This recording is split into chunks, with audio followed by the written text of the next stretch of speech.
direito intertemporal, porque o direito, todo nanossistema trabalhista de enfrentamento dessa emergência sanitária, ele tem por uma das mais importantes características a temporalidade. Esse é um direito de exceção.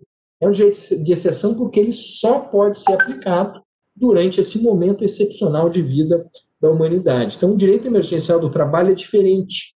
É diferente porque ele já nasce com prazo de validade definido. Veja, não é termo final certo, mas é um prazo final definido, que é o momento de encerramento da pandemia. Então, toda a turbulência do ano de 2020 nos mostrou que a gente não sabe exatamente quando isso vai acontecer. Boa parte das nossas medidas provisórias, elas acabaram caducando, né? A medida provisória 917 foi a primeira delas a caducar, e depois tivemos outras medidas provisórias.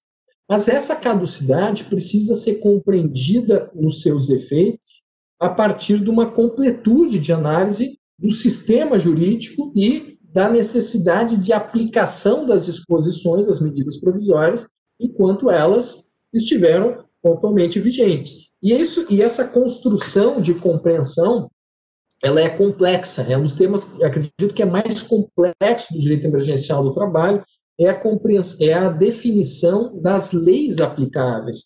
Porque quando nós tratamos de relação de emprego, nós bem sabemos, a gente está tratando de um contrato de execução continuada, ou que o professor Orlando Gomes chamava, um contrato de execução permanente, ou de débito permanente, era essa a expressão do professor Orlando Gomes, é um contrato de débito permanente.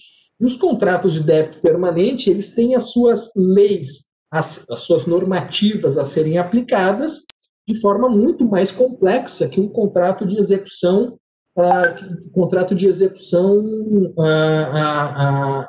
definida em um único momento. Então, é uma operação hermenêutica muito mais difícil, muito mais complexa. Há necessidade de observar no momento de constituição e produção e efeitos do tema de direito emergencial do trabalho. Coloquei ali alguns dispositivos que nós precisamos analisar e que vão servir para pontuar, para verificar qual é o direito, quais são as regras a serem aplicadas. A regra geral que nós temos, no artigo 5º, 36, é que a lei não prejudica o direito adquirido, o ato jurídico perfeito e a coisa julgada. Bom, então as medidas provisórias, ainda que elas tenham caducado, no momento em que elas têm aplicação, elas produzem normatividade suficiente encerrada quando nós tratamos de um ato jurídico perfeito, né? Quando tratamos de um ato jurídico perfeito. Bom, o ato jurídico perfeito está relacionado, está tratado no artigo 6º da Lei de Introdução das Normas do Direito Brasileiro, explicando que a lei em vigor tem efeito imediato e geral, respeitado o ato jurídico perfeito, também direito adquirido e a coisa julgada. E, finalmente, o parágrafo 1º do artigo 6º da lei nos informa que se reputa ato jurídico perfeito já consumado, segundo a lei vigente, ao tempo em que se efetuou. Eu sei que essas disposições, a grande divergência na jurisprudência, na doutrina principalmente, de se definir se a LINDB tem condições de determinar as formas de aplicação das normas constitucionais também. Mas, no mínimo, a Lei de Introdução às Normas do Direito Brasileiro é, no mínimo, uma boa orientação doutrinária, ainda que não legal, na definição do tempo de aplicação. O que nós temos aqui como regra, então, dentro do nosso direito emergencial do trabalho, a regra geral é de que de aplicação plena dessas normas provisórias durante o período da pandemia e durante o período de vigência das medidas provisórias. Então, a primeira das regras, está ali assinalada no slide, é a aplicação limitada ao período de vigência ou período em que o normativo indica que tem aplicação, porque essa é outra complicação que nós temos. Nós temos leis e medidas provisórias que têm aplicação delimitada no próprio artigo de lei, que não é necessariamente o tempo de vigência da medida provisória, mas é ali delimitado. A segunda regra que nós temos é de restrição de aplicabilidade das medidas provisórias ao tempo de vigência. Então, elas somente podem ter aplicação no tempo em que elas estavam vigentes. Caducada a medida provisória, não posso mais aplicá-la, passa a ser utilizada a normativa própria, normativa tradicional, sai o direito emergencial do trabalho e entra o direito tradicional do trabalho. Mas essa é uma regra muito geral. Nós temos a necessidade de compatibilizar isso com a disposição constitucional do artigo 62, parágrafo seguinte, que nos informa que também as relações jurídicas constituídas e decorrentes, essa é a palavra importante, decorrentes, de atos praticados durante a sua vigência, conservar-se-ão por ela regrados. Veja que interessante. A exceção que traz a regra do artigo 62, parágrafo 11, é de que os atos executados durante a medida provisória e que tenham consequências projetadas para depois da caducidade da medida provisória, esses atos podem ainda ter aplicação das medidas provisórias. Essa é a expressão mais importante, o adjetivo mais importante do artigo 62, parágrafo 11, que é o decorrentes. Então, a superveniência da caducidade dos normativos, de modo algum, significa invalidade dos atos até então realizados. O que nós temos, sim, é a necessidade de reconhecer uma integral adequação de providências tomadas no curso da relação de emprego durante os dias de vigência das medidas provisórias. Bom, eu gostaria muito de tratar mais sobre esse tema, porque eu acho interessantíssimo esse tema das medidas provisórias, dessas aplicações, mas eu acho que é melhor a gente avançar, porque nosso tempo é curto aqui e as nossas normativas são longas. Importante a gente deixar claro o seguinte, que os atos realizados durante o tempo de vigência das medidas provisórias caducadas são válidas, mas não apenas os atos estritamente realizados dentro desse período. Aqueles atos que projetam efeitos para depois do tempo de caducidade, eles também podem ser reconhecidos como válidos, como aplicáveis ainda, seguindo os efeitos previstos na medida provisória. Passa o próximo para a gente, César. Ok, e aí chegamos na medida provisória 927. A medida provisória 927, a primeira medida, primeiro normativo do direito emergencial do trabalho, período de vigência de 22 de março de 2020 até 19 de julho de 2020, não houve transformação em lei, não houve um projeto de lei de conversão, mas não foi aprovado pelo Congresso Nacional, e tem esses principais temas: teletrabalho, adiantamento de férias, compensação de jornada e parcelamento de fundo de garantia. Toda medida provisória 927, ela parte do suposto de ocorrência de uma emergência de saúde pública. E tudo isso conforme delimitação estabelecida lá no decreto, pode passar o próximo, por favor, lá no decreto legislativo número 6 de 2020. Né? Esse é o decreto que define efeitos fiscais, para evitar as pedaladas, para evitar se gastar mais e criar consequências políticas para o Executivo, e define que esses efeitos fiscais vão até 31 de dezembro de 2020. Mas nós já sabemos que a pandemia vai, lamentavelmente, não estou dando nenhuma notícia nova, a pandemia vai até depois de 31 de dezembro de 2020. Então, o direito emergencial do trabalho também se aplica, né? Essas orientações se aplicam até depois de 31 de dezembro.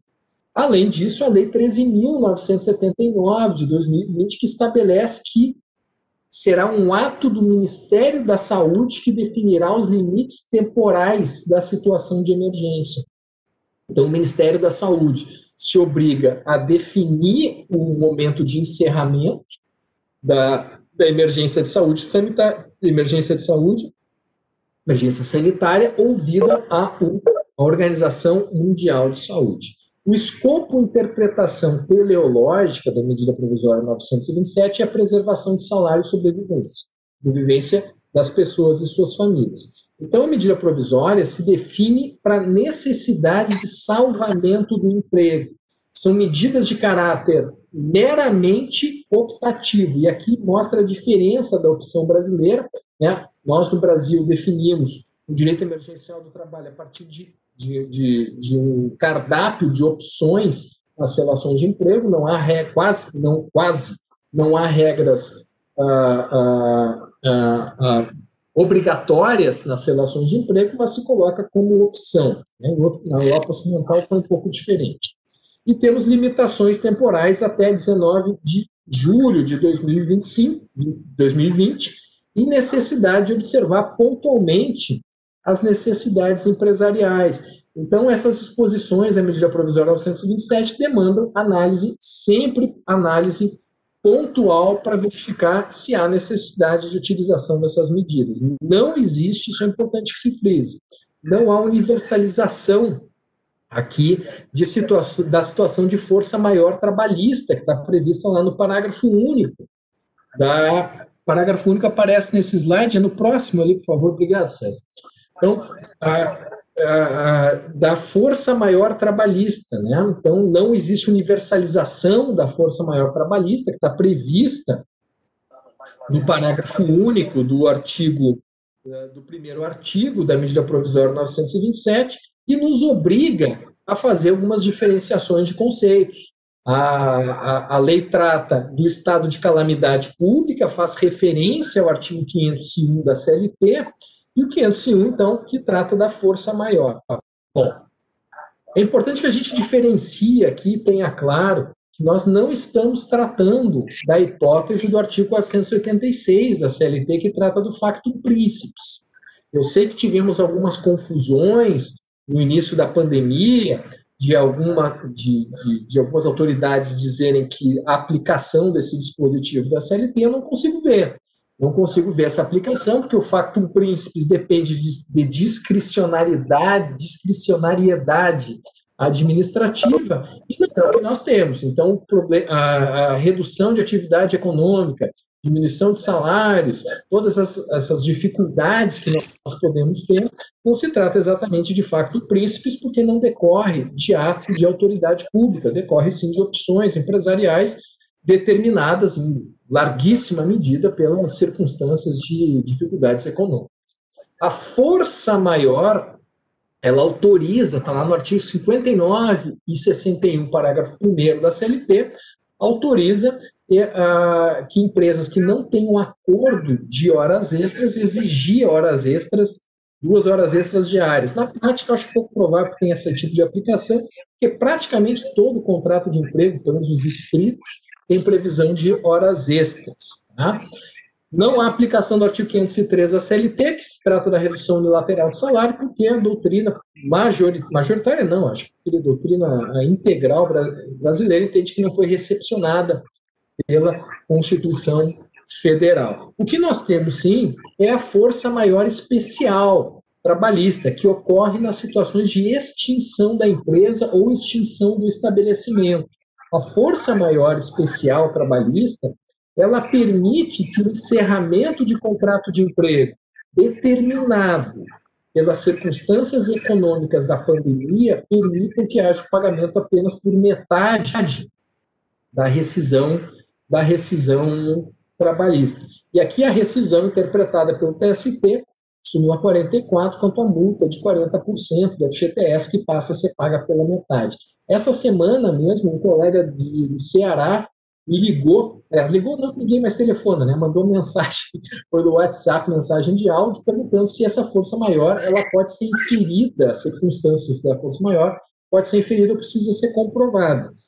Respondi para ele que acredito que não pode ser inferida, nós temos sim que exigir que haja demonstração de dificuldades econômicas da empresa, do empreendimento, que determinou que o fechamento da empresa, e aí sim se autorizar o pagamento por metade da rescisão, mas não vejo condições de presumir sempre força maior. A outra circunstância, consequência da força maior trabalhista, autorizada pelo artigo 1º da medida provisória 927, é o do saque emergencial do FGTS, que foi depois tratado na medida provisória 946. Vamos deixar guardada essa informação, porque nós vamos tratar melhor sobre isso nos próximos dias, quando a gente falar sobre o saque emergencial do FGTS. Tá bem? Bueno. O artigo 2º, passa para mim ali, por favor, César, vamos falar sobre o artigo 2º, tá? E as dificuldades de compatibilização. O artigo 2º, da medida provisória trata das circunstâncias de possibilidade, né, cria a possibilidade durante o estado de calamidade pública de que as partes celebrem acordo individual escrito a fim de garantir a permanência do vínculo de empregatício, que terá preponderância, o acordo escrito terá preponderância sobre os demais instrumentos legais e negociais, respeitados os limites estabelecidos nessa Constituição. Ou seja, se subvertem diversos institutos de direito do trabalho. Há uma subversão, principalmente, do princípio da inalterabilidade lesiva, que fica, se não diminuído, bastante, se não encerrado, terminado, bastante diminuído. Vejo muitas dificuldades de compatibilização dessa disposição com as raízes do direito do trabalho, da constitucionalização do nosso direito do trabalho. Essa medida provisória, ela já traz um rol de regras excepcionais de substituição desse padrão normal do direito do trabalho, cria um abandono de regras concorrenciais, porque permite uma construção pontual de regras trabalhistas para cada empresa, isso cria problemas de concorrência, e, finalmente, há uma desfiguração de todo o microsistema trabalhista, e por tudo isso, me parece que é muito difícil fugir da inconstitucionalidade desse dispositivo. Vejam que nós tivemos uma ação direta de inconstitucionalidade, uma tentativa de reconhecimento de inconstitucionalidade desse dispositivo, mas que acabou não sendo declarado inconstitucional, mas também não foi discutido com muita profundidade, foi discutido só em sede de liminar, de ratificação da liminar do ministro relator. A interpretação sistemática, sim, que a gente pode fazer desse dispositivo é de aplicação das hipóteses da medida provisória 927, somadas a flexibilizações muito pontuais, flexibilizações constitucionalizadas, sempre para fazer, né, para poder permitir o enfrentamento desse ambiente. Vamos passar para o próximo, César, vou ter que dar uma acelerada aqui, o nosso tempo é curto. Vai lá. Artigo 3º. O artigo 3º traz direcionamento da medida provisória 927 para empregadores com preservação de patrimônio e capacidade financeira. Veja que o artigo 3º é uma espécie de parte geral da medida provisória 927 e ele diz quais são as disposições que podem ser aplicadas para enfrentamento da pandemia a partir das particularizações trazidas nos dispositivos posteriores. Vamos falar sobre teletrabalho agora. Passa ali, por gentileza, César. E o teletrabalho, creio que é um dos temas mais interessantes para a gente tratar, porque de todas essas disposições do direito emergencial do trabalho, o teletrabalho é aquele que vai permanecer, né? Nós temos visto quase diariamente, a gente vê reportagens em vários veículos de imprensa, dizendo como tem empresa que agora vai pegar teletrabalho, os empregados vão ficar fazendo teletrabalho para sempre, né? Não vai voltar ao normal. A gente tem empresa que fazendo cálculo, verificando que não vale mais a pena pagar aluguel e vale muito mais a pena deixar o funcionário no teletrabalho. E esses dispositivos do capítulo 2º da medida provisória 927, eles trazem várias alterações nas disposições que nós já temos de teletrabalho na CLT, a maior parte delas trazidas com a reforma trabalhista, e compatibiliza com as necessidades emergenciais que nós temos com a pandemia. Então, veja que interessante, o teletrabalho do direito emergencial do trabalho, ele é do tipo home office, né? O teletrabalho, estamos tratando aqui do tipo home office. Porque, veja, o conceito de teletrabalho não é o mesmo de home office. Home office é trabalhar em casa. O teletrabalho não precisa ser realizado em casa. Pode ser fazer o trabalho numa lan house, pode ser dentro dos hubs que tem de coworking, né? Mas o teletrabalho da pandemia não. O teletrabalho da pandemia é para o funcionário trabalhar em casa. Então não pode se confundir com o trabalho externo, com outras modalidades de trabalho externo. Então, o nosso home office, nosso teletrabalho da pandemia é do tipo home office. Em essência, o teletrabalho visa a utilização de tecnologias de informação e comunicação, está lá previsto no artigo 75b da CLT, né? Então, é sobre isso que trata o teletrabalho home office da pandemia, da medida provisória 927, e temos também a possibilidade de aplicação subsidiária para outros tipos de trabalhadores em domicílio. Mas interessante, agora começam as alterações trazidas pela medida provisória 927. Durante o tempo de vigência da MP 927, basta para que haja migração ao teletrabalho uma decisão unilateral do empregador. Se prescinde, se coloca de lado a necessidade de acordo, de acerto entre empregado e empregador para o funcionário fique fazendo seu serviço em casa. É a decisão unilateral do empregador que define as atividades que vão ser realizadas, o momento de migração para o teletrabalho.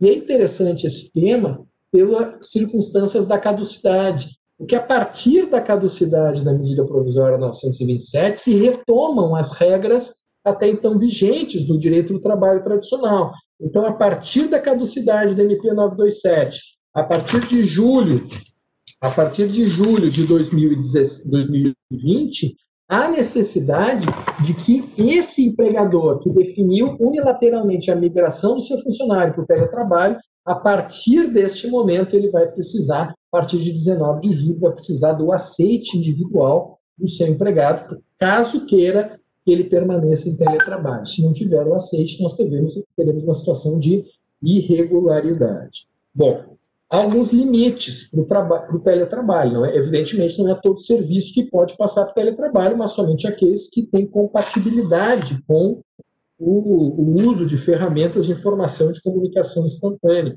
Há necessidade de preservação de funções da contratação, né, com algumas exceções, algumas compatibilizações, eu aceito que tem algumas compatibilizações para isso também.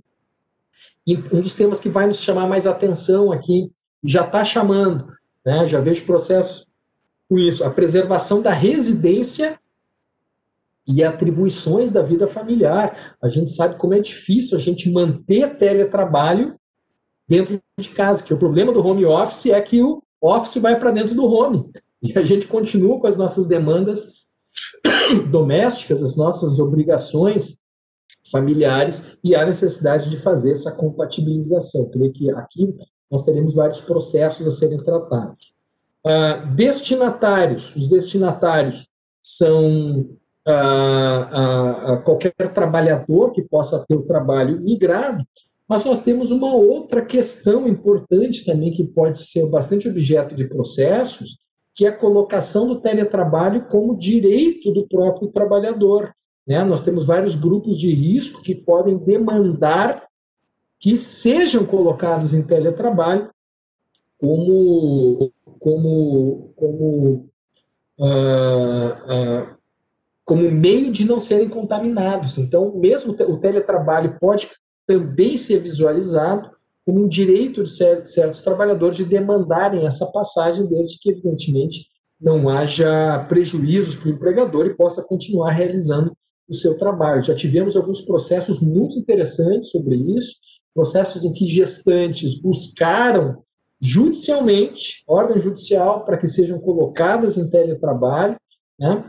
E creio que esse é um tema que vai nos ocupar bastante nos próximos tempos. Nós temos uma disposição muito interessante sobre isso, não na medida provisória 927, mas em outra lei do direito emergencial do trabalho, que é a Lei 14.047, de 2020, que estabelece circunstâncias em que os trabalhadores avulsos não devem participar da chamada, não devem realizar o trabalho, mas pelas suas condições físicas próprias devem ser colocados em licença, recebendo benefício direto do órgão gestor de mão de obra.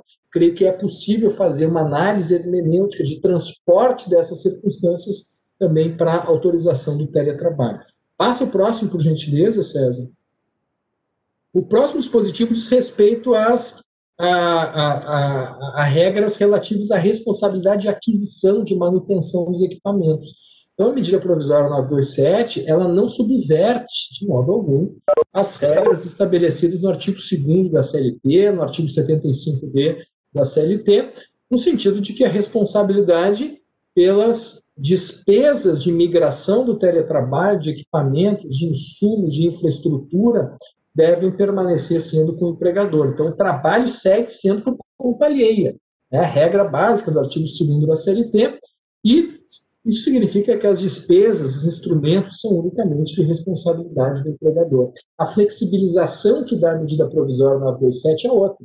Ela está no ajuste de 30 dias para definir o modo de reembolso do empregado. Então, o empregador pode entregar os bens de informática, normalmente para a realização do trabalho, ou pode estabelecer regras de reembolso, né, dentro do prazo de 30 dias. Mas que fique claro, a responsabilidade por infraestrutura, ela se define a partir de um acordo escrito feito entre o empregado e o empregador que indique a forma de custeio que vai ser realizado pelo empregador. Temos previsão para despesas com aquisição, despesas com manutenção, despesas com infraestrutura. Esse é um tema interessante porque a minha projeção, eu acabo pensando como juiz do trabalho, vendo quais são os processos que vão chegar até mim. E eu acredito que grande parte das demandas vão ser relativas à suficiência dos valores entregues para custear esse teletrabalho. E aqui, pessoalmente, acredito que não há ilegalidade no pagamento do custeio em uma rubrica única por parte do empregador ao teletrabalhador. E creio que isso vai acabar sendo o normal, porque é muito difícil estabelecer despesas particularizadas, né, despesas específicas, porque não sabe exatamente quanto que gasta de luz, né, o empregado que está em casa fazendo o seu teletrabalho, não se sabe exatamente, não tem como definir especificamente quanto do sinal de internet que é pago pelo empregado da sua provedora de banda larga que ele vai utilizar para a realização do trabalho. Então, aqui nesses casos, pessoalmente, acredito que o pagamento em rubrica única, embora seja excepcional no direito do trabalho, ele pode ser reconhecido como legal. Tá bem? Vamos dar uma acelerada e vamos falar sobre jornada. Passa ali o próximo para a gente, meu estimado César. Bueno, jornada de trabalho. Esses dispositivos aqui também do artigo 4º, parágrafos, incisos do artigo 4º, trata de jornada de trabalho dos teletrabalhadores e trazem algumas confusões. Porque o artigo 62, parágrafo 3º da CLT, ele já prevê a possibilidade de ausência de controle de jornada de teletrabalhadores, né? Essa ausência de controle de jornadas para teletrabalhadores é bastante discutida dentro do direito tradicional do trabalho, né? Recente tradicional, porque veio com a reforma trabalhista, se autorizaria que teletrabalhadores trabalhassem longas jornadas e não recebessem horas extras. Fico eu com a doutrina do professor Maurício Godinho Delgado. O ministro Delgado entende que o que existe é a previsão relativa de ausência de controle de jornada, mas de modo nenhum significa a absolvição prévia do pagamento de horas extras sempre que houver a comprovação de jornadas extraordinárias.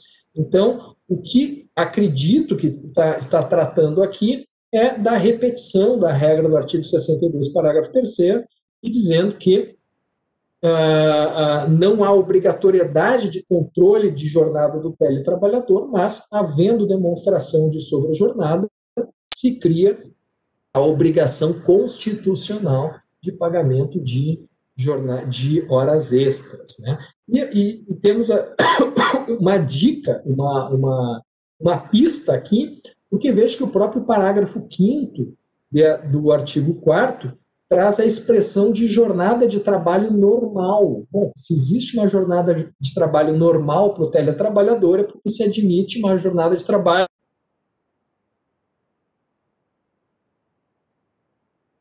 um adicional de horas extras. Mas o tema que é um dos mais interessantes, um dos temas mais controvertidos, diz respeito ao tempo de uso de aplicativos. Porque o dispositivo aqui também diz que o tempo de uso de aplicativos não constitui tempo à disposição, não é regime de prontidão, nem é regime de sobreaviso. Olha só que interessante, ressuscitou aquelas expressões lá da CLT dos ferroviários, né, do tempo de sobreaviso, do tempo de prontidão. Às vezes sobreaviso a gente até utiliza, mas prontidão eu só vi com trabalhadores ferroviários. mas diz que o tempo de uso do aplicativo não conta nada como jornada de trabalho, nem como jornada normal, nem como prontidão, nem como sobreaviso, que tem pagamentos diferenciados. Aqui é importante que a gente faça uma avaliação um pouco mais rica dessas situações aqui. O tempo de uso de aplicativo deixou de ser tempo à disposição? Bom, me parece que a gente precisa avaliar pontualmente o que é o tempo de recebimento de mensagem. Me parece, pessoalmente, que não é, por si só, receber a mensagem no aplicativo não é jornada de trabalho. Mas é jornada de trabalho se essa mensagem é acompanhada da obrigação de realização do trabalho, de responder a mensagem, de visualizar obrigatoriamente, visualizar e realizar o trabalho. Aí sim nós vamos poder considerar como de jornada de trabalho, se houver a obrigação de responder, de realizar o trabalho. Mas somente receber a mensagem, pessoalmente não vejo como equiparar a jornada de trabalho, mas eu sei que é uma questão bem controvertida. Diga, meu caro. Eu até não estou intervindo praticamente porque a matéria é muito extensa e a gente está com o tempo curto, né? Mas eu me lembro muito quando eu olho para esse artigo, sempre do artigo 442, parágrafo único da CLT, né? Qualquer que seja o ramo de atividade, sociedade cooperativa, não existe vínculo entre ela e seus associados. Como diz o professor Homero, não existe vínculo se não houver vínculo. Né? Não existe, não gera vínculo entre as pessoas e a cooperativa, se realmente for uma cooperativa, se não for uma fraude escancarada, se não houver os requisitos da relação de trabalho ali camuflados. Então, trazendo para essa nossa situação, é óbvio que a mera, né? Aliás, não é tão óbvio assim, e eu gostei muito da delimitação que você fez, de que o receber a mensagem, o patrão pode ter até já combinado com os empregados, olha, eu estou trabalhando em horários meio alternativos aqui, enfim, estamos em casa e vou ir adiantando a questão e passando as mensagens para vocês.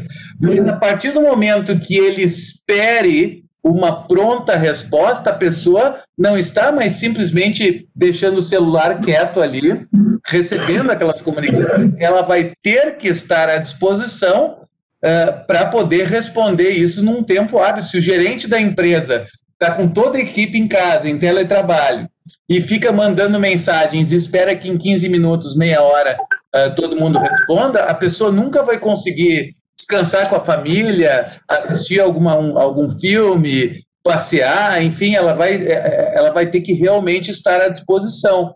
Então, não é tempo à disposição, se na prática, como nós, juízes do trabalho, sempre vamos no contrato verdade, né, na verdade fática, então não vai estar à disposição se não for provado que, de fato, estava à disposição. Perfeito, César. Então, essa expressão, tempo de uso de aplicativos, não ser considerado nada de trabalho, o tempo de uso de aplicativos somente de forma passiva. Eu vou pedir que feche o microfone, está dando eco aqui. Se fechar o microfone, não dá eco. Tá? Aí sim, o tempo de uso de aplicativos sem necessidade de resposta, esse sim não é considerado como jornada de trabalho. Vamos passar para o último item aqui da minha responsabilidade, César, que é o tema das férias individuais, das férias coletivas. As férias foram tratadas de forma bem mais extensa a partir do artigo 6º, capítulo 3º da medida provisória 927, e, ontologicamente, a medida provisória 927, ela, de forma provisória, abandona a concepção de férias como expressão de livre disposição do tempo do empregado, porque, afinal, tirar férias na pandemia é quase como não tirar férias, né? A gente faz um passeio até a cozinha, né? Faz um tour, um city tour pelo jardim do condomínio, no máximo, e essa acaba sendo as nossas férias. Então, não existe exatamente mais a livre disposição do tempo. Isso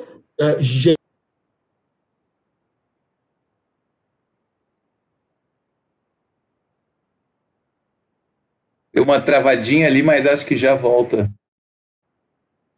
Bom, mas o colega Rodrigo, ele estava mencionando a questão da livre disposição. As férias, elas têm, por conta dessa emergência, elas sofrem uma mitigação desse conceito da pessoa realmente poder sair e fruir o seu lazer de uma forma completa, compatibilizando valores constitucionais. Eu tinha cortado um pouquinho, tá, Rodrigo? Por favor, continue. Tá bem, tá bem. Então, estamos falando sobre o sopesamento dessas disposições. E nessa análise de sopesamento e preservação dos valores, nós temos, pelo menos pessoalmente, eu tendo a preservar os valores de vida, de segurança, de saúde individual e saúde coletiva. Mas, sem dúvida, o interesse majoritário do empregador na definição de momentos de férias, ele não foi criado com a medida provisória 927. Ele já vem da CLT, já vem, principalmente com as reformas de 2017, o artigo 136 da CLT já esclarece que é o interesse majoritário do empregador na fixação das férias. O que a medida provisória 927 faz, sim, é afastar da regra, durante esse momento, a regra, né, durante esse momento de pandemia, é o afastamento da regra do aviso de férias de 30 dias. Né? Não há necessidade, durante o período de vigência da MP 927, de avisar as férias com período de 30 dias. A medida provisória cria um prazo de 48 horas antes da fruição. Vejam, até 19 de julho de 2020 são válidas as férias que começam com 48 horas depois do aviso. Esse período de 48 horas, a jurisprudência tende a interpretar não como hora, mas como dia, né? Porque fica esquisito tu verificar a hora, né? Se mandou o WhatsApp para a pessoa, para o empregado, ó, daqui a 48 horas tu vai começar as tuas férias, vai contar esse período do duplo azul, ali dos dois vistos azuis, creio que a nossa interpretação aqui pode ficar com 2 dias, e vai ficar no mínimo razoável. Nós temos algumas dúvidas aqui, algumas situações. Primeiro, situação das frações, né? Quais são as frações que podem ter, quais são os períodos fracionados de férias? As frações de férias não podem ser inferiores a 5 dias, nos diz ali o parágrafo 1º, inciso 1º, né? As férias podem ser fracionadas, mas as frações não podem ser inferiores a 5 dias. Creio que isso vai ter a utilização naquelas localidades que tiveram os abre e fechas, né? Aqui no Porto Alegre a gente chamou assim, o abre e fecha, às vezes podia abrir uma empresa, uma atividade, depois não podia, tinha outro decreto municipal ou estadual para fechamento, mas os períodos não podem ser inferiores a 5 dias. O que a medida provisória não esclarece é sobre a necessidade de acordo para o fracionamento. Não precisa acordo para a definição do dia de férias. O empregador unilateralmente pode definir, mas o fracionamento precisa ter essa definição acordada, pode ser individual para o empregador. Pessoalmente, acredito que é possível a MP não esclarece sobre a necessidade de acordo de fracionamento, mas parece que a lógica nos leva a acreditar que também o fracionamento pode ser definido individualmente pelo empregador. Há uma outra obscuridade que é sobre o número máximo de parcelas de férias. Né? Quantas parcelas podem ser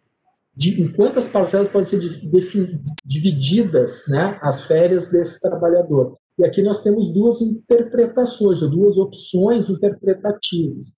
A primeira delas é que parte da suposição, parte da regra, de que o período mínimo é de 5 dias. Bom, se o período mínimo é de 5 dias, eu tenho 30 dias de férias, eu poderia ter até 6 frações, né? 6 vezes 5, 30, até 6 frações.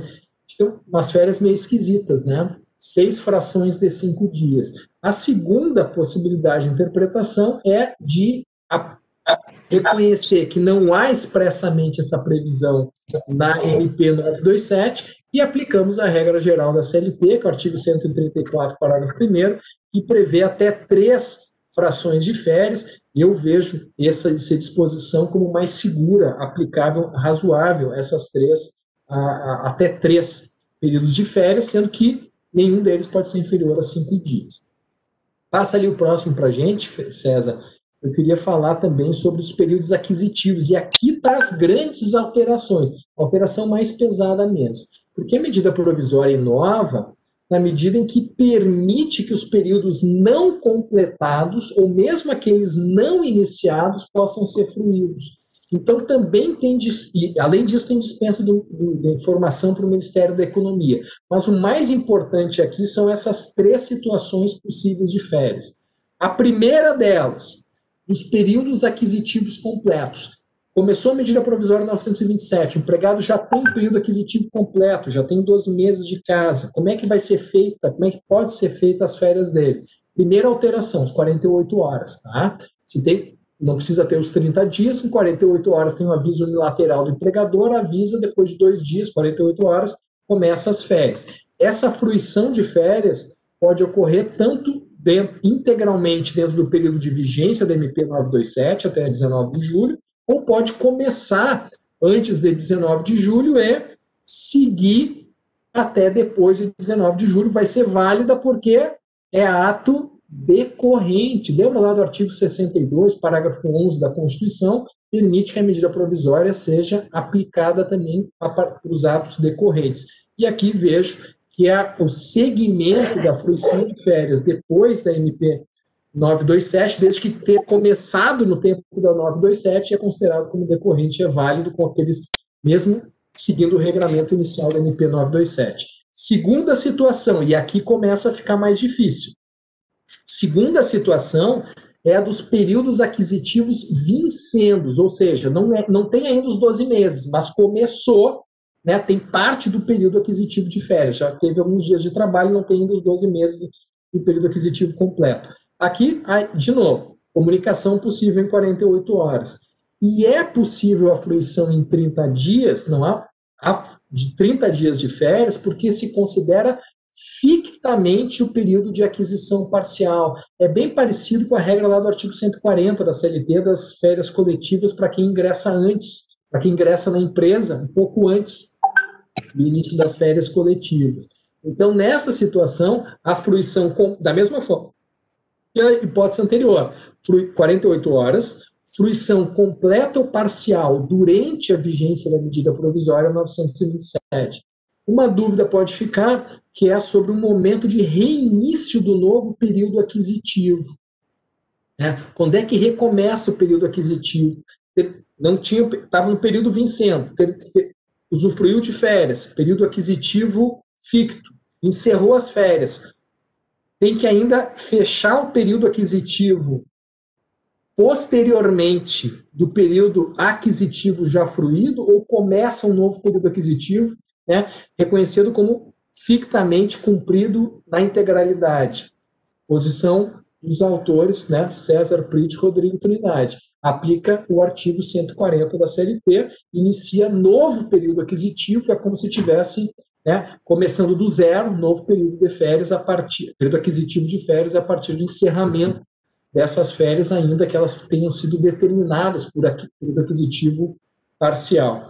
Situação parece complicado essa, mas fica mais difícil ainda a última situação, que é dos períodos aquisitivos futuros. Veja, situação que o empregado não tem nem dia ainda de período aquisitivo.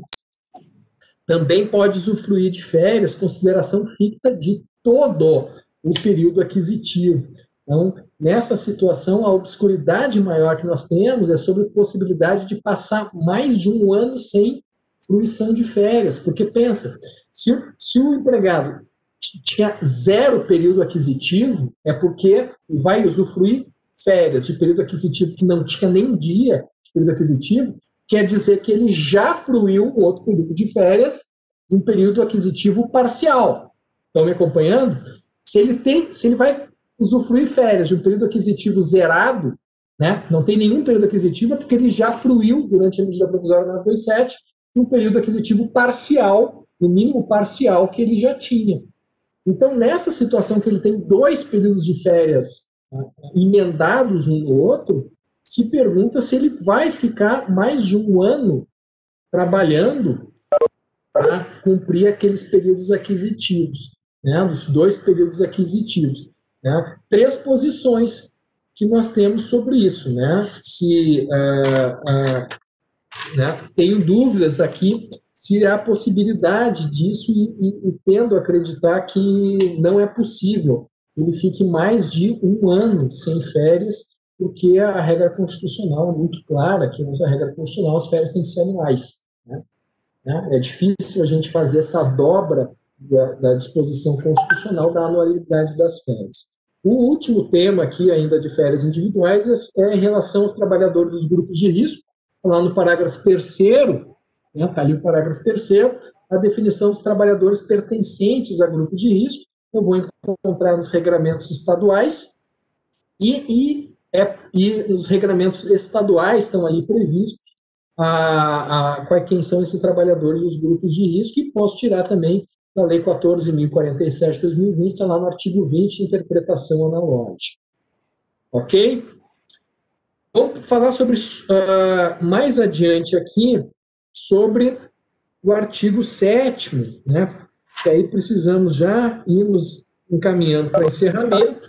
O artigo 7º diz o seguinte: durante o estado de calamidade pública, o empregador poderá suspender as férias ou licenças não remuneradas dos profissionais de saúde ou daqueles que desempenham funções essenciais, também com prazo de 48 horas. Então, aqui nós temos não o direito do empregador de dar férias sem período aquisitivo, mas o direito do empregador de suspender as férias de certos empregados. Então, pode haver uma excepcional demanda de trabalhadores da área de saúde ou de atividades essenciais, e esses trabalhadores vão ter férias suspensas. O interessante aqui desse tema é que as atividades essenciais foram delimitadas por um decreto do Executivo, que é o decreto 10.282 de 2020, que foi aquele decreto bem polêmico, lembram? Que falaram sobre atividades religiosas, salão de cabeleireiro, né? Até teve ministro que caiu por causa desse decreto, que não sabia dessas disposições. Então, também os trabalhadores dessas atividades podem ter as férias interrompidas, porque são atividades essenciais. Vamos para o nosso último item, que o César vai ficar bravo comigo, que eu estou entrando dentro do tempo dele, mas eu prometo que eu vou ser bem rápido, César. É o artigo 8º, né, que redefine momentos de pagamento de remuneração de férias. Então, para não impactar as empresas, se permitem que pagamentos podem ser feitos no mesmo período do salário. Tá? Então, não precisa adiantar as férias para não impactar a capacidade econômica da empresa, que já está malecha, né, já está mal economicamente em razão da pandemia, para não impactar mais ainda.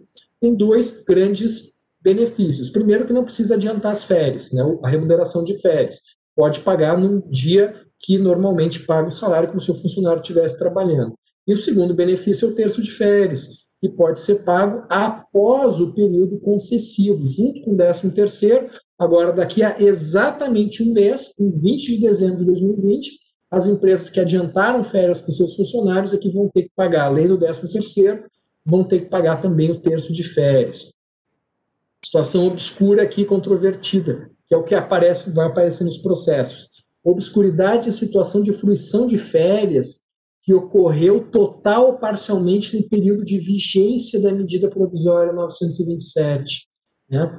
Então, nessas situações em que as férias ocorreram dentro da medida, parte dentro do período de vigência da MP e parte depois, quando já caducada, esse terço de férias tem que ser pago imediatamente depois da caducidade da medida provisória, tem que esperar até o 20 de dezembro. Bom, César e eu entendemos que se considera o pagamento como meramente decorrente da aplicação da lei. Artigo 62, parágrafo 11 da Constituição. Sendo decorrente, se segue ainda a normativa da lei caducada, da medida provisória caducada 927, e vai ser pago lá em 20 de precisa ter o pagamento. Tá? Há possibilidade também do empregado converter 10 dias em pecúnia, mas deixa de ser um direito potestativo do empregado e passa a depender de concordância do empregador. Então, nessa situação da conversão em pecúnia, né, que a gente chama popularmente de vender o terço de férias só com a anuência do empregador. Último item aqui, que é das hipóteses de dispensa do funcionário. MP 927 não veda dispensa sem justa causa de empregado que tiver concessão de férias. O que o artigo 10 nos estabelece o dispositivo ele pretende esclarecer que a autorização de dilação de prazo não se projeta em caso de extinção da relação de emprego.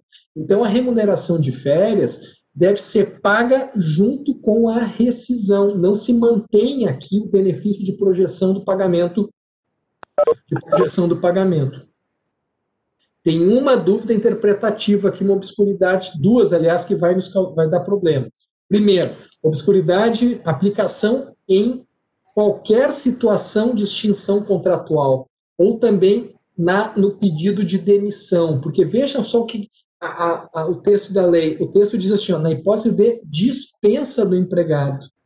Essa dispensa do empregado não seria só a rescisão sem justa causa do empregado, ou o pedido de demissão também promove esse benefício para o empregador, né?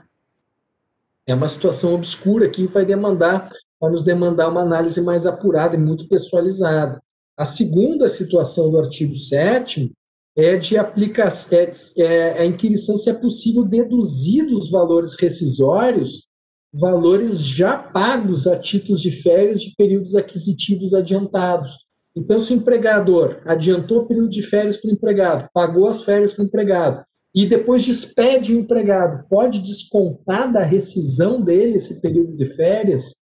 Bom, aqui me parece que não, né? Não é possível deduzir remuneração adiantada de férias, porque afinal não houve, em primeiro lugar, a iniciativa das férias adiantadas não foi do empregado, foi uma iniciativa empresarial para conveniência empresarial. Em segundo, porque as férias não tiveram grande benefício para o empregado que ficou em casa, não foram férias 100% ou férias 100% constitucionais, foram férias parciais, férias de pandemia. E o último motivo é o do risco do negócio, né? O artigo 11 da CLT nos traz a regra geral de que o risco do negócio é o empregador. E, para terminar, férias coletivas. O artigo 11, bota ali, por favor, o artigo 11 trata das férias coletivas, né? Nos casos das férias coletivas também tem substituição de prazo, que não é mais de 15 dias durante a pandemia, pode ser prazo de 48 horas. Bom, e se o aviso foi dado antes de 19 de julho, antes da caducidade da fruição da MP, aqui mesma, tem que ser coerente, mesma situação das férias individuais. Se a comunicação foi feita ao tempo de vigência da MP e começou a fruir férias durante o tempo de vigência da MP, é válida a aplicação desse regramento do dispositivo caducado. Tá? A última questão sobre férias coletivas, aí eu já vou me despedindo, é da obscuridade sobre qual o número mínimo de dias de férias por fruição. Né?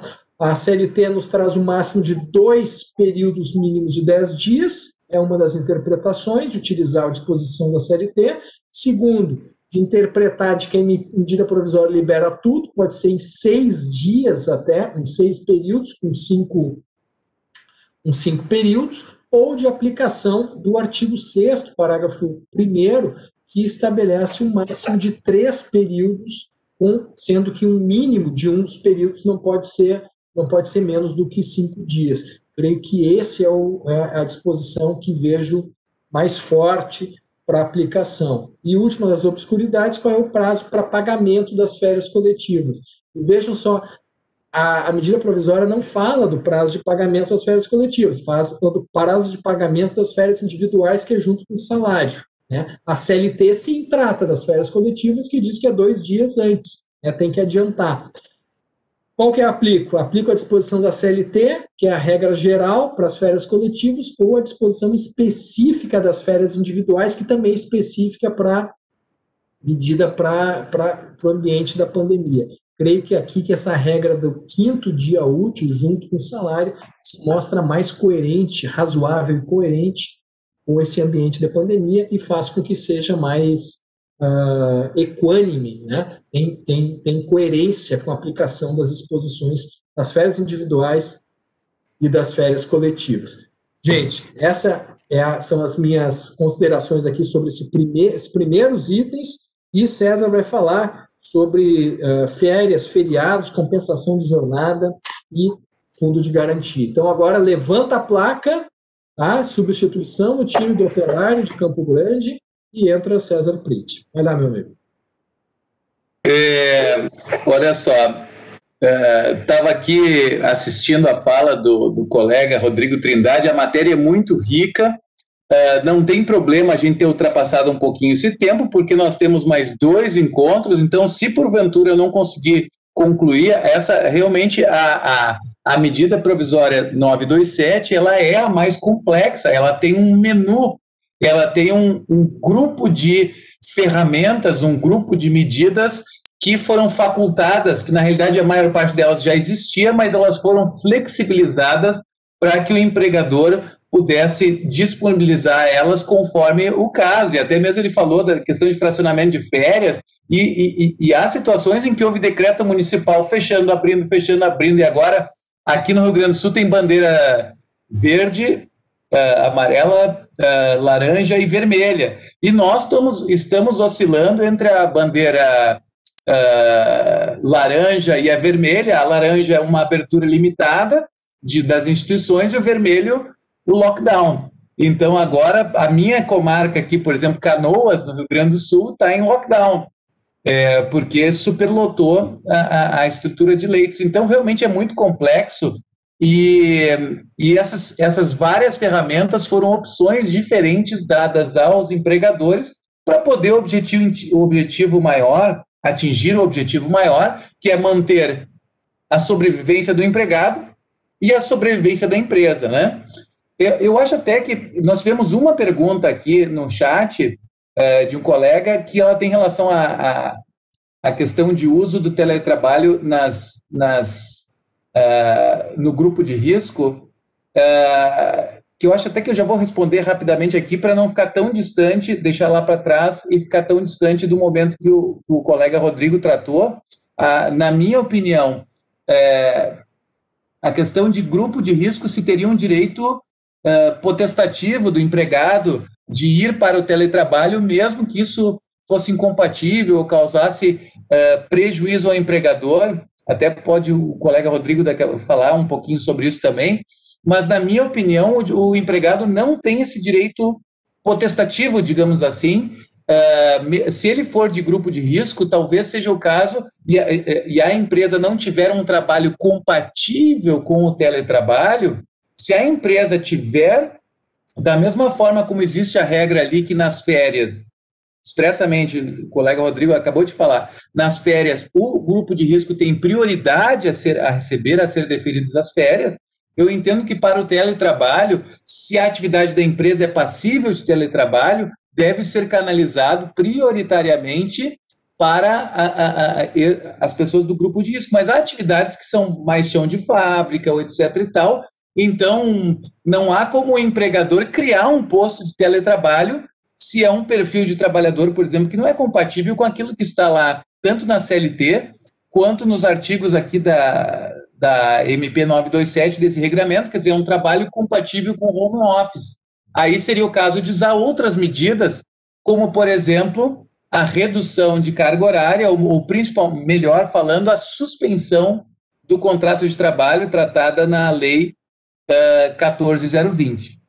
Eu vou tentar, vamos ver se a gente consegue, nos 40 minutos, e queimando um pouquinho aqui as nossas 2 horas, exaurir os outros dispositivos da MP 927. Se não a gente não conseguir exaurir, não tem problema, a gente continua no início da próxima sexta-feira. Olha só, durante o estado de calamidade pública, os empregadores poderão antecipar o gozo de feriados não religiosos.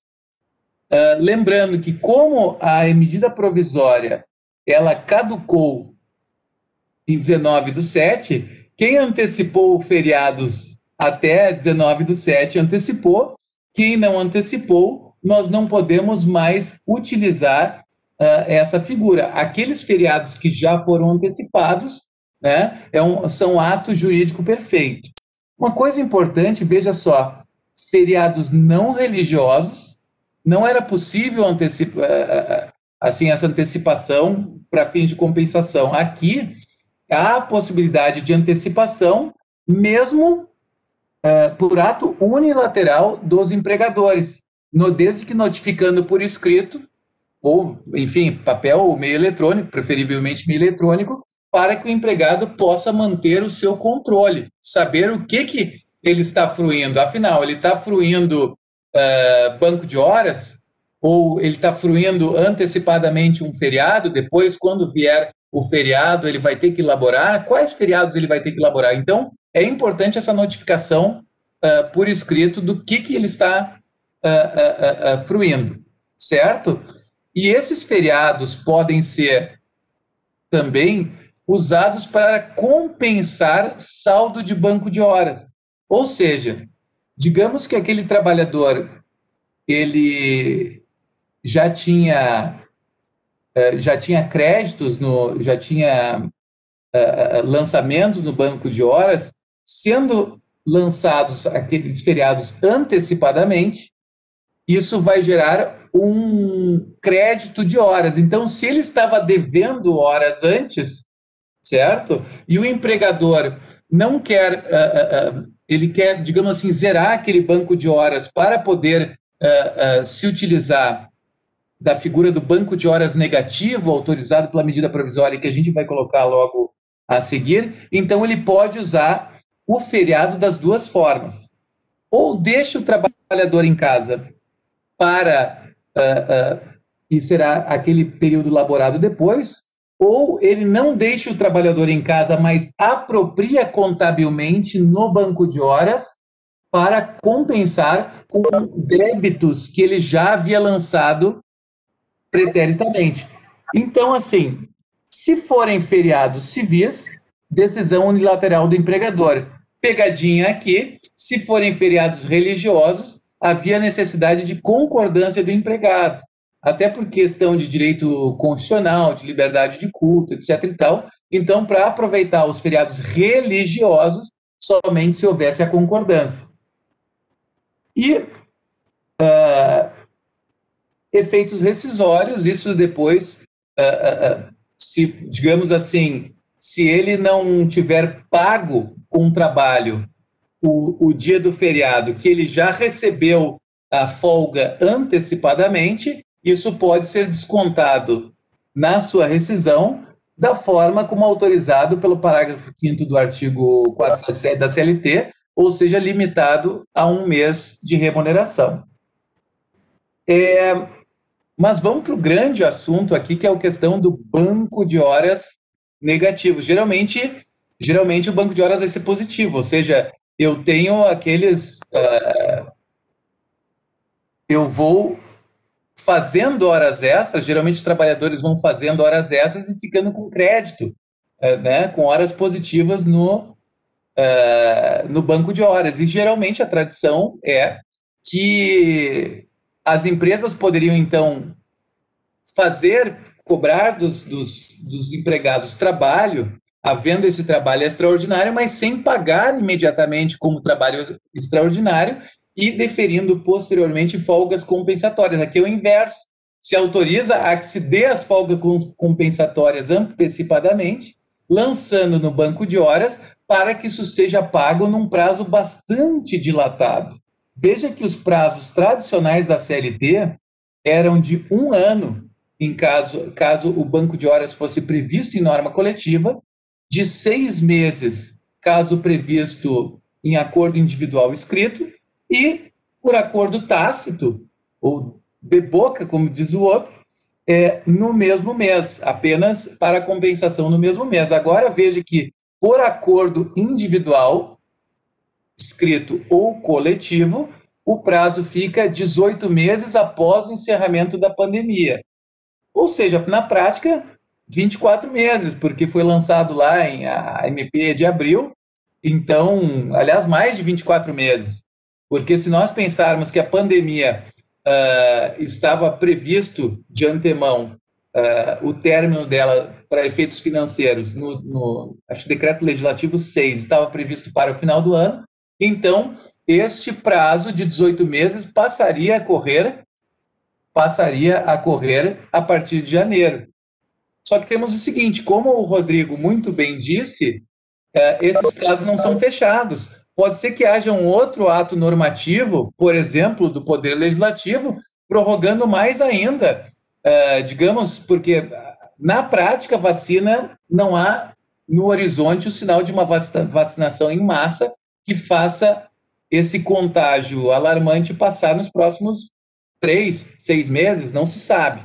Então, veja bem, o que nós temos aqui e que prorroga os seus efeitos, os efeitos decorrentes, mesmo após a caducidade dessa medida provisória, para aquelas horas já debitadas durante o período de vigência da MP, nós teremos um início da prorrogação após a pandemia, que pode muito bem não ser janeiro, pode ser julho do ano que vem. Então, esses 18 meses, nós não sabemos exatamente a partir de quando eles serão contados. Mas, então, o banco de horas, esse é um adiantamento de folgas para posterior cobrança desse trabalho. Autorizado por acordo individual escrito, como dissemos, o prazo de 18 meses de início incerto, podendo ser a partir de janeiro, esses 18 meses, ou mesmo posteriormente. Quanto à sistemática de compensação, quando vai compensar, nós temos apenas um limite de 10 horas diárias, ou seja, se for a jornada de 8 horas, 2 horas por dia. Aliás, limite fechado de 2 horas por dia.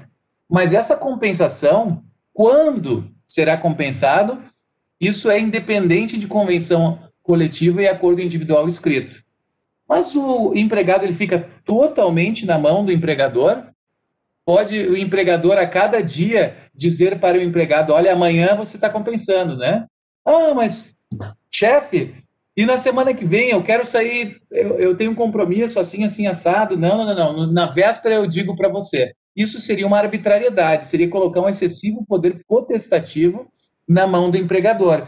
Então, nós vamos ter que, essas leads fatalmente chegarão até nós, espero que não sejam muitas, espero que, na realidade, os empregadores, no decorrer dessa compensação, eles tenham um bom senso e, pelo menos com um mês de antecedência, ou pelo menos com uma semana de antecedência, enfim, cada julgador o empregador vai verificar aquilo que ele entende razoável de antecedência para fins dessa comunicação, e depois isso vai chegar ao judiciário e os juízes vão acabar sedimentando o entendimento do que seria uma antecedência razoável. Certamente ficar a cada dia dizendo se vai haver ou não compensação no dia seguinte me parece um tanto forçado, um tanto arbitrário.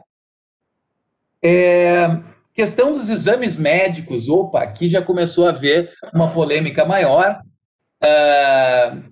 Isso foi objeto de discussão maior na cautelar, tanto monocrática quanto no reexame plenário na ADC 6342, e praticamente todos os ministros torceram o nariz para o artigo 15, porque ele procrastinava bastante os exames admissionais e periódicos. Só os demissionais que ficavam mantidos, e ainda assim, somente se não tivesse um periódico recente, com menos de 6 meses. Então, em muitos casos, nem o demissional haveria. Isso é uma coisa extremamente problemática, porque, por exemplo, no admissional, o que adianta eu fazer um exame admissional até 60 dias após a pandemia? Como eu vou saber em que estado, se já tinha determinadas moléstias o trabalhador, para fins, por exemplo, de análise se houve ou não um acidente de trabalho ou não, se houve ou não uma doença ocupacional ou não. O exame admissional é muito importante para estabelecer uma linha do corte. Olha, ele entrou naquele contrato de trabalho são.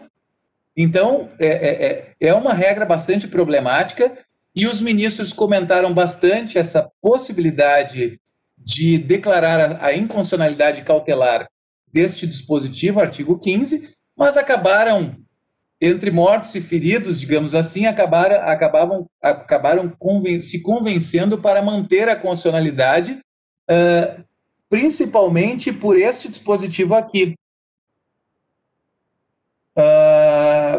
que o médico coordenador do programa do PCMSO, ele teria a palavra final para não dispensar os exames admissionais e periódicos se ele considerasse que essa prorrogação, que essa postergação representaria um risco para a saúde dos empregados.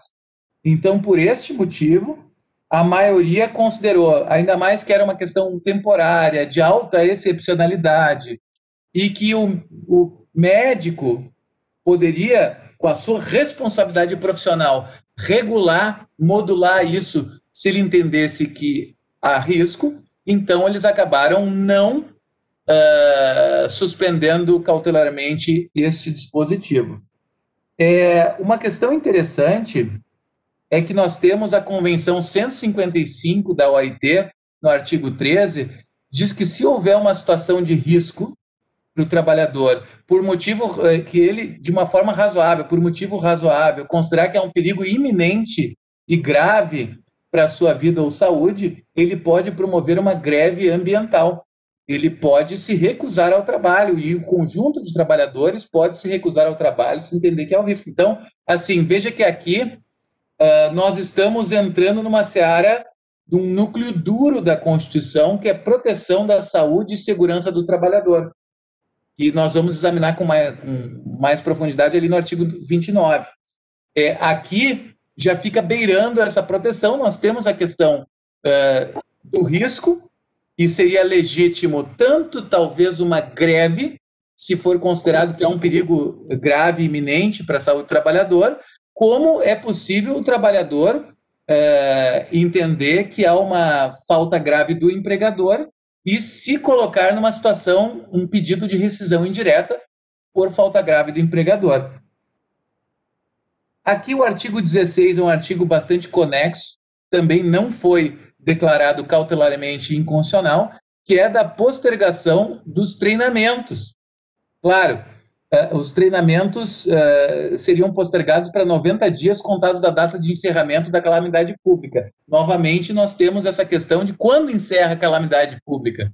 Não se sabe. Nós temos um decreto legislativo que coloca, em princípio, a data como dezembro, 31 de dezembro, mas isso pode ser ainda postergado.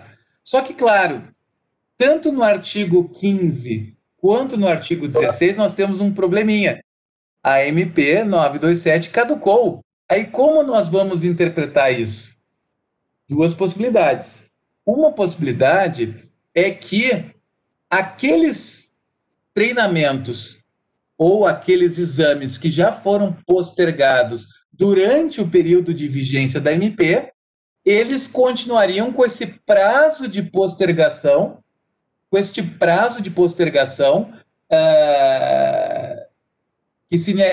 vigente, e eles seriam efeitos decorrentes, eles seriam postergados para 60 ou para 90 dias após o encerramento da calamidade.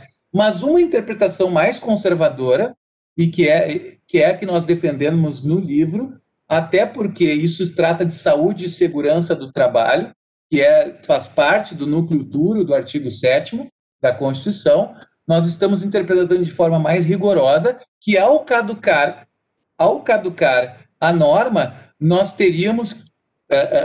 não teríamos mais esse prazo, então que dentro de um prazo razoável, os empregadores teriam que já agendar tanto esses exames periódicos ou os exames admissionais que não foram feitos, assim como esses treinamentos.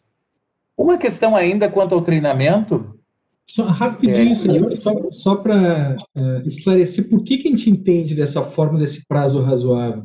Porque não faria sentido, seria ilógico para evitar contaminação que o prazo dos treinamentos vencesse de imediatamente ao do fechamento da medida provisória, porque aí significaria aglomeração nas clínicas médicas, nos consultórios médicos.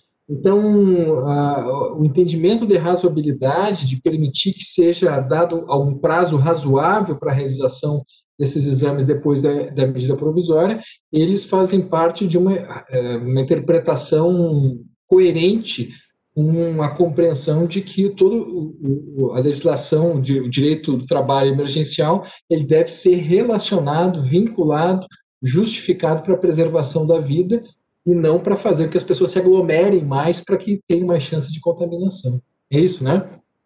É isso, Rodrigo. Inclusive, isso está harmônico com o próprio debate dos ministros do Supremo sobre isso, que essa norma ela tem como um dos principais objetivos essa postergação dos treinamentos e dos exames. Foi pensada porque muitas vezes há essa aglomeração nas clínicas, então não faria. Então, esse foi um dos motivos pelos quais os ministros do Supremo não fuzilaram imediatamente esses dispositivos. Porque sempre que há uma questão de flexibilização de normas de saúde e segurança, há uma suspeita, há um strict scrutiny, né? Há um escrutínio estrito dessa flexibilização.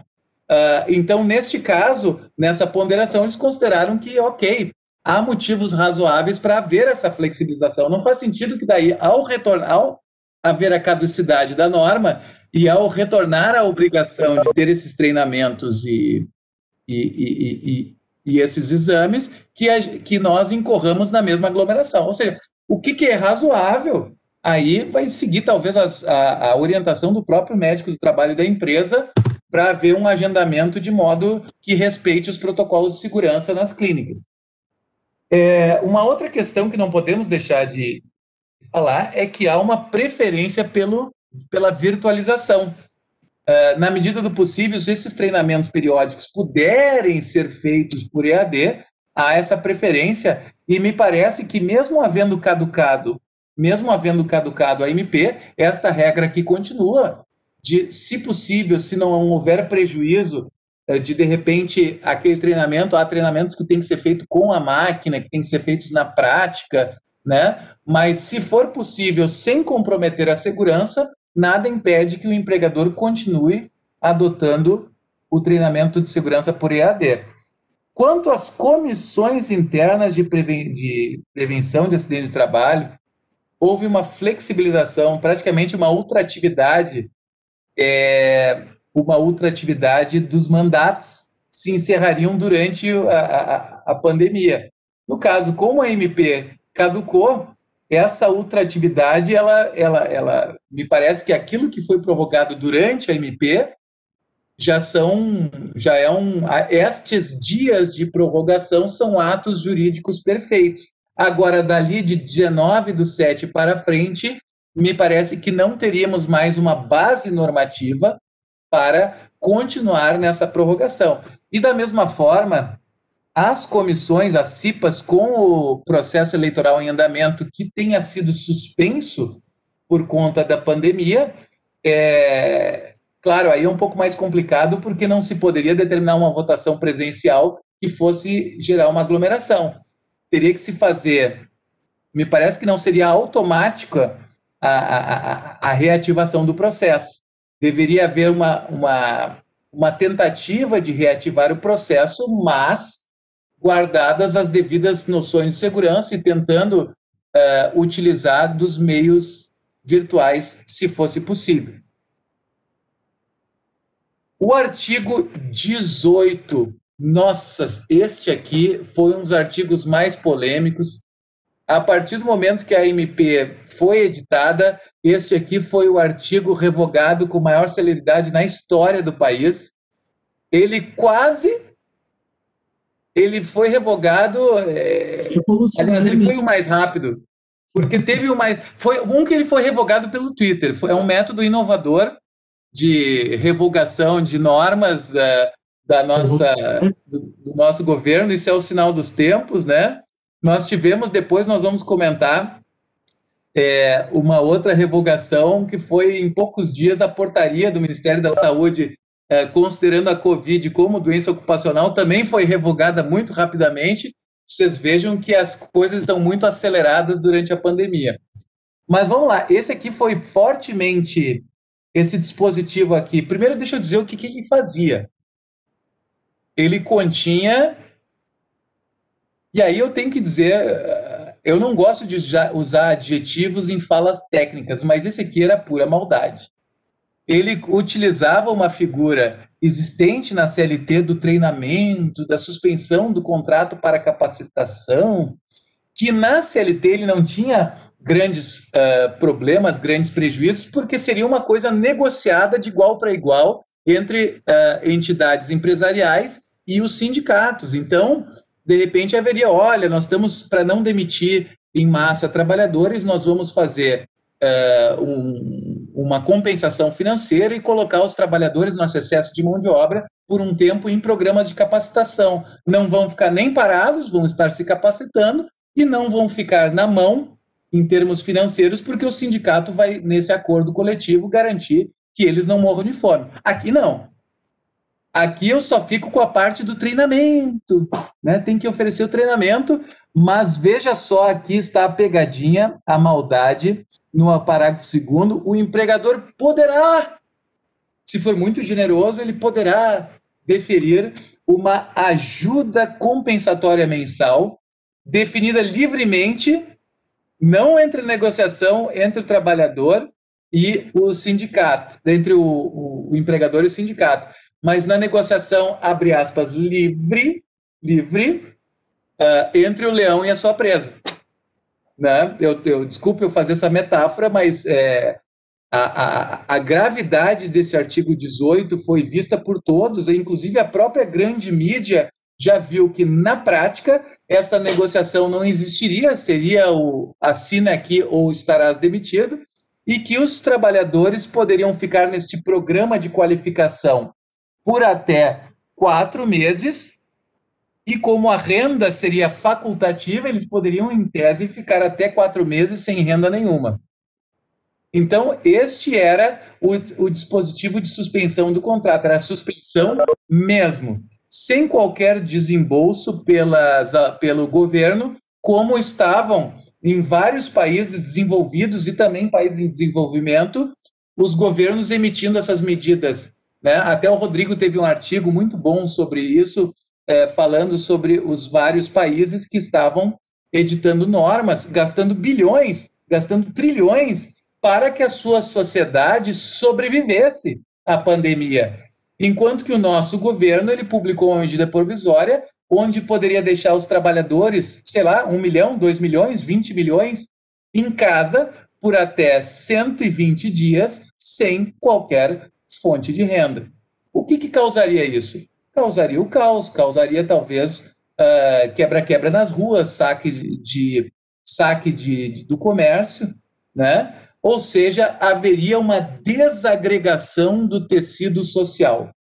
As entidades OAB, Judiciário, Ministério Público, a mídia, praticamente em uníssono, gritaram nas primeiras horas e mostraram que esse dispositivo, além de inconstitucional por violar cláusulas pétreas de dignidade do trabalhador, de próprio direito à vida, sobrevivência, dispositivo obviamente inconstitucional, né? Mas foi tão uníssono que esse dispositivo foi revogado em 12 horas por Twitter. E depois a revogação foi formalizada pela via de uma medida provisória subsequente, né, que foi publicada em edição extra às 11 horas da noite do dia seguinte, a MP 928.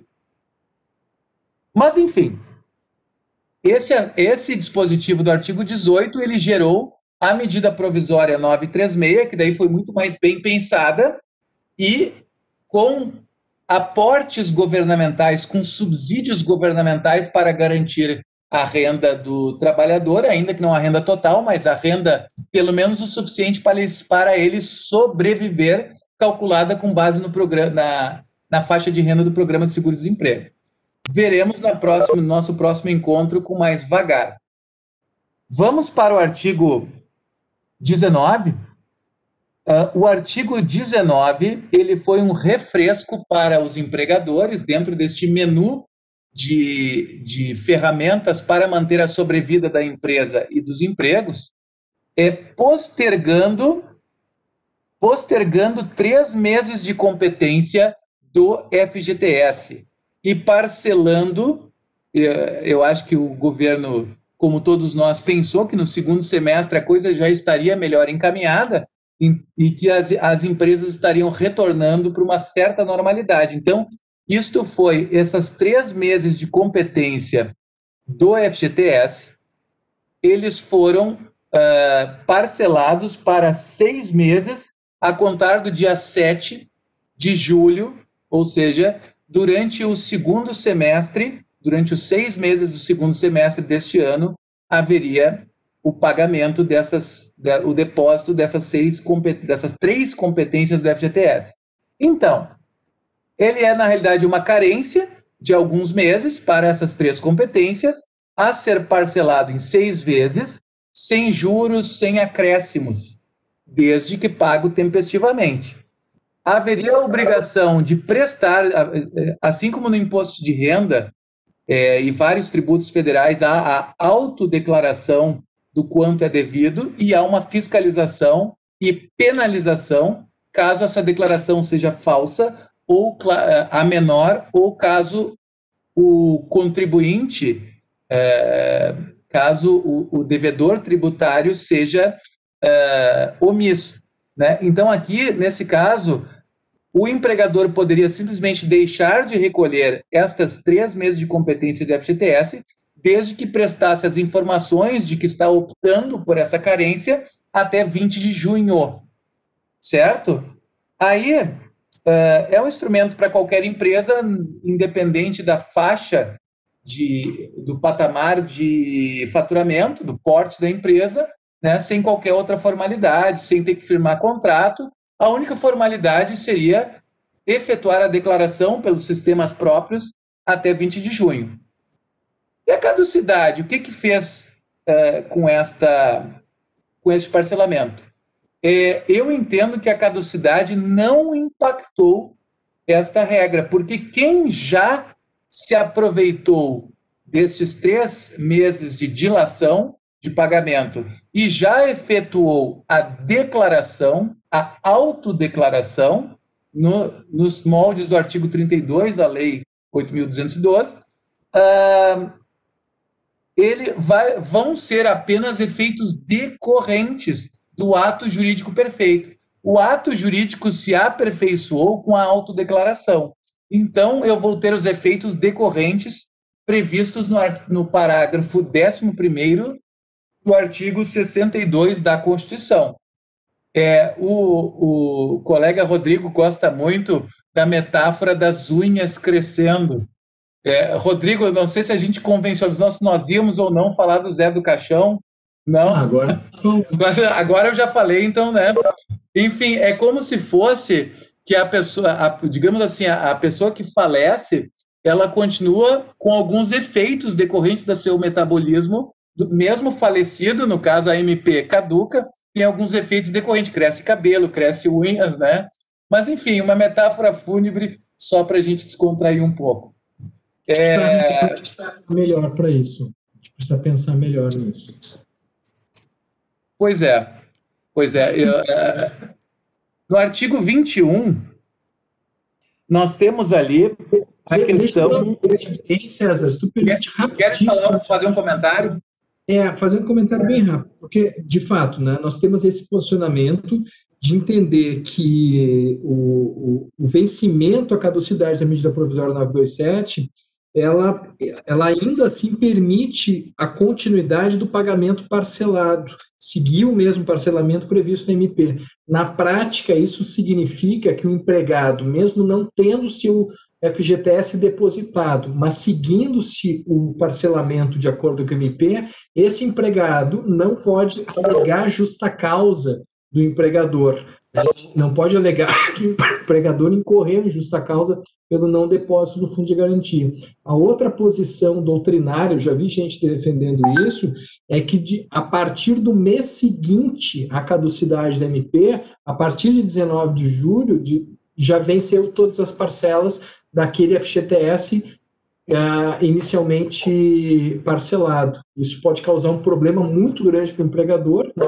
o empresário que vai ter que pagar todo aquele FGTS que ele estava esperando para fazer o depósito parcelado. E se não pagar, caso esse for o entendimento do juiz, caso não haja pagamento, vai incorrer em multas pelo atraso no fundo de garantia e caso queira insistir em parcelar, o empregado pode alegar que houve justa causa pelo não depósito do fundo de garantia e criar um grande problema empresarial.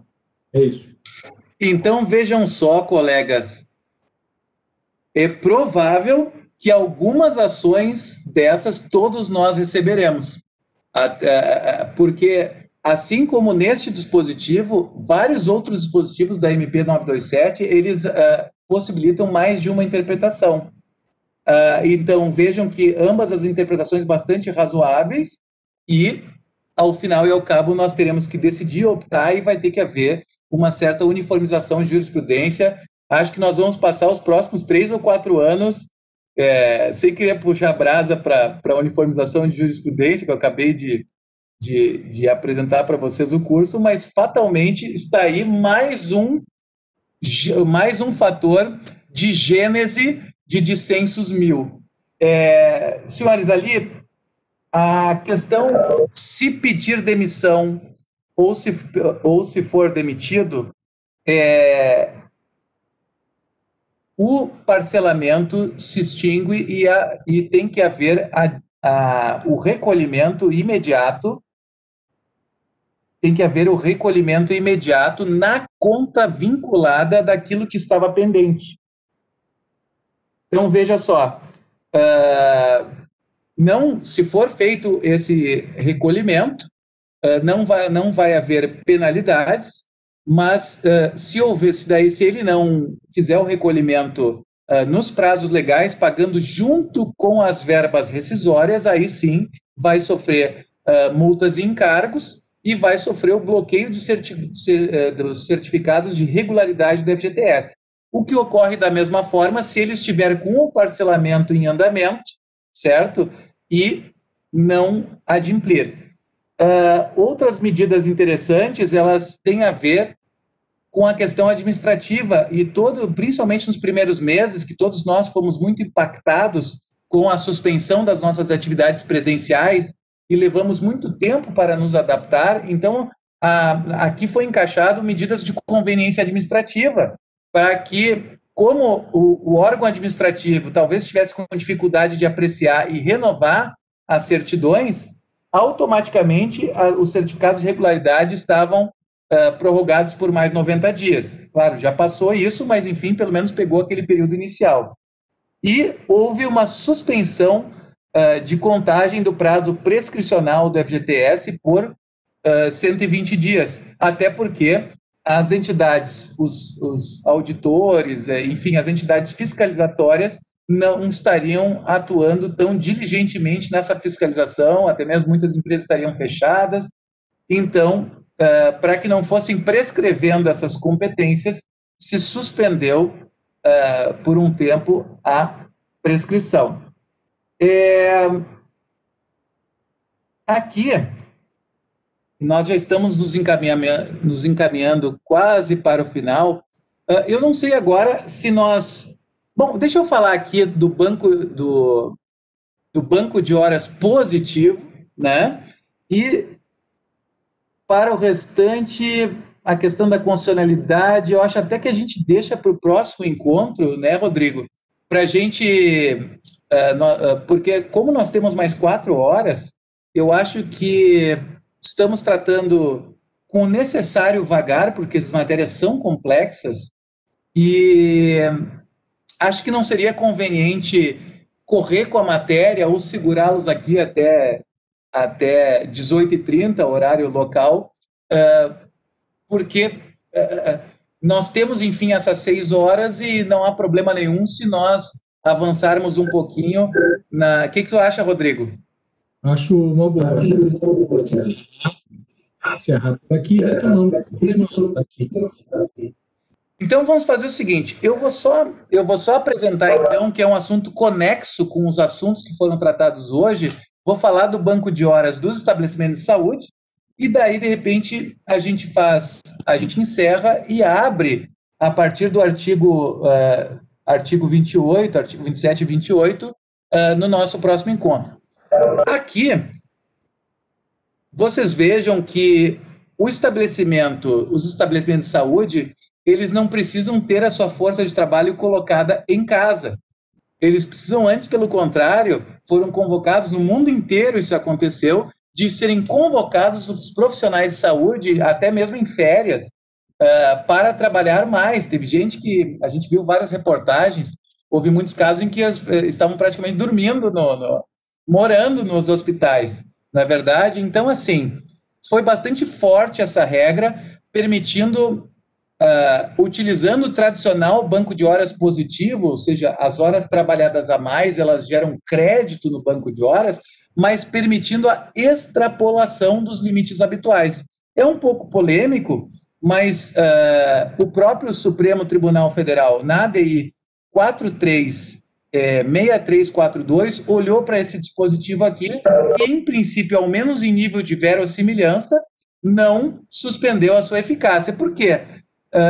Porque esses excessos seriam necessários, né? Então, foi autorizada escalas de horas suplementares acima da 12ª, quer dizer, os plantões de 12 horas, para nós, no nosso direito, já são excepcionais. Então, aqui se autorizaram plantões acima de 12 horas, da 13ª em diante, quiçá até plantões de 24 horas, que, enfim.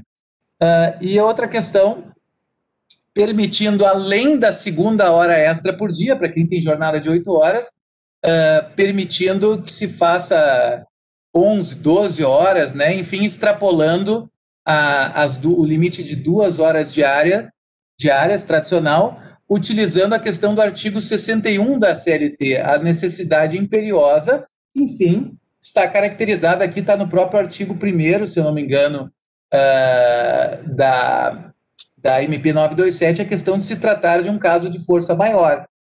Ainda que as maiores consequências que antigamente estavam previstas na CLT para a força maior já tenham sido revogadas ou não recepcionadas pela CLT, por exemplo, poder dispensar o adicional de horas extras, isso é inconstitucional, não se pode mais dispensar o adicional de horas extras para a hora extra feita em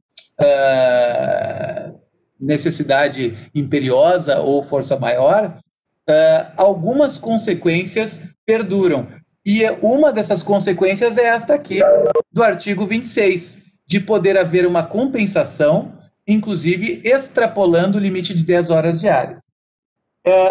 Quanto à compensação, essas horas podem ser compensadas, aqui sim, da forma tradicional, por folgas compensatórias e não por trabalho a mais, né? No período de 18 meses. Mesma situação que eu narrei anteriormente. 18 meses a partir de quando? Não sei. Em princípio, 18 meses a contar de janeiro, mas se houver outros normativos prorrogando legalmente o estado de calamidade pública, então os 18 meses começarão depois. Mas aí, houve a caducidade da MP 927.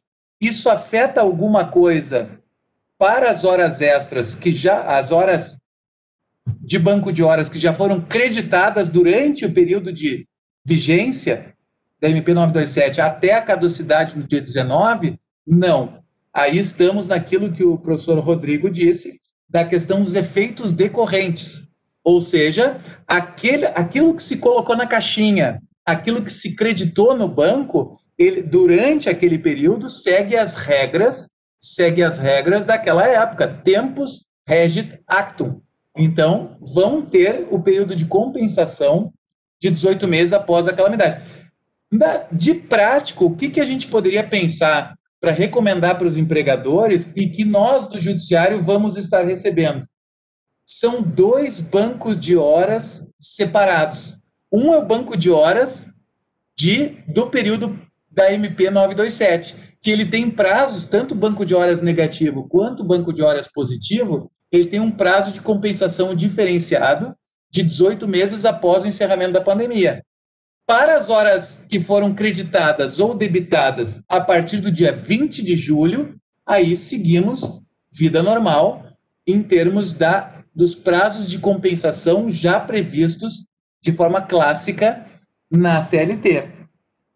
Então, só relembrando aqui está abonado, digamos assim, a questão dessa compensação em atividades insalubres, expressamente pode ser, até porque foram voltados principalmente para o estabelecimento de saúde, acordo individual, escrito, ao invés de acordo coletivo, certo?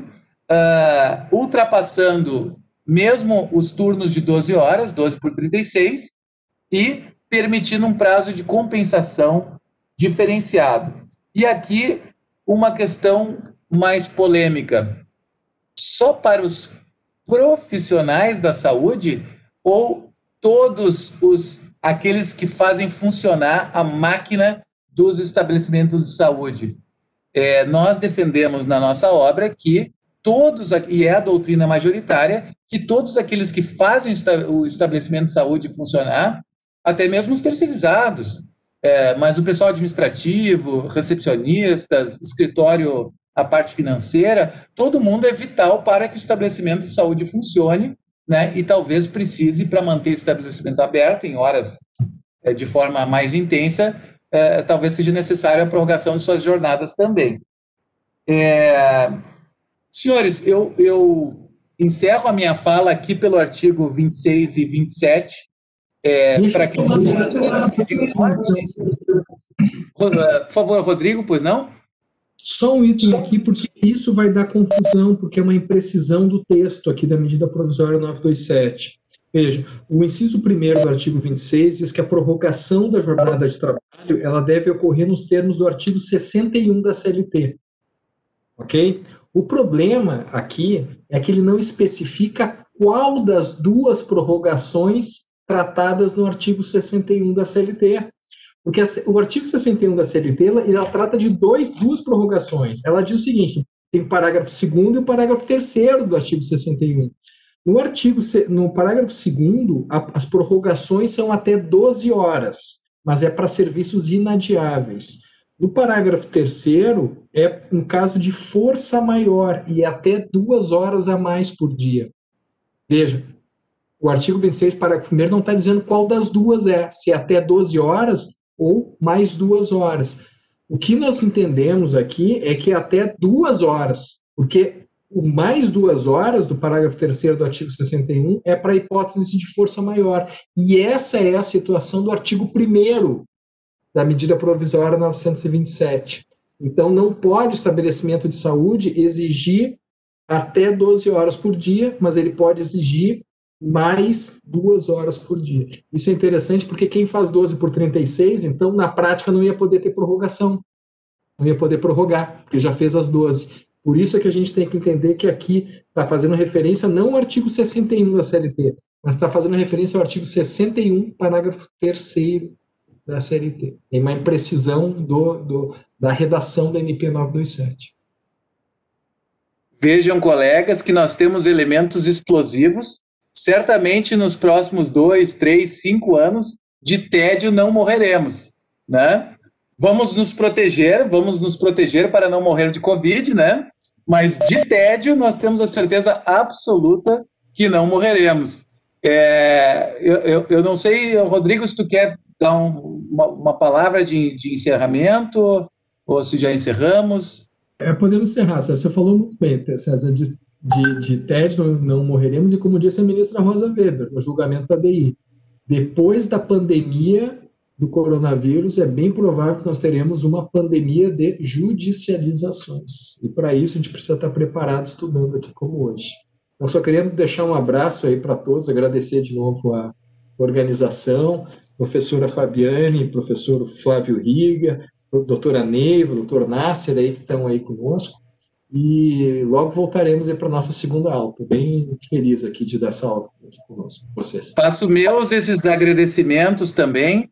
E sempre gosto muito da acolhida aqui. Tem vários colegas que estão pelo chat nos cumprimentando e nos propiciando essa acolhida. E será um enorme prazer continuarmos aqui de onde paramos na próxima sexta-feira, agradável. Seria mais agradável ainda se pudéssemos pegar o avião e ir aí estar presencialmente com os colegas, né? Mas já que esta maravilha tecnológica possibilita que estejamos em todos os cantos do país e nos vendo, já é alguma coisa e é bem importante e bem legal estarmos aqui reunidos ainda que em locais diferentes. Eu passo a palavra, então, devolvo a palavra para a Escola Judicial. Eu não sei se passo para o Cristiano ou para a juíza Neiva. Cristiano. A doutora Neiva foi ao médico, acho que ela já não está aqui online, né? Já tinha me comunicado antes. Mas eu quero agradecer desde já aí a disponibilidade do Dr. César, do Dr. Rodrigo, pela colaborar conosco, né, com os conhecimentos e aprofundamentos sobre o tema. E lembramos a todos aí que temos mais 2 encontros, no dia 20 e no dia 8, né, que o nosso feriado aqui era dia 7 e foi movimentado, o feriado é dia 8, foi movimentado para o dia 7. Então, o curso será no dia 8. Então, será o próximo encontro dia 20 e dia 8 do 12. E para quem registrou presença aí, aquele último aviso, se alguém ainda não ativou, tem um link aqui no bate-papo, só para a gente ter o controle. Tá joia? Agradeço a presença de todos, de magistrados e servidores, e um bom final de semana. Bom final de semana para todos, um abraço. Até mais, até sexta-feira que vem. Tchau. Tchau, obrigada.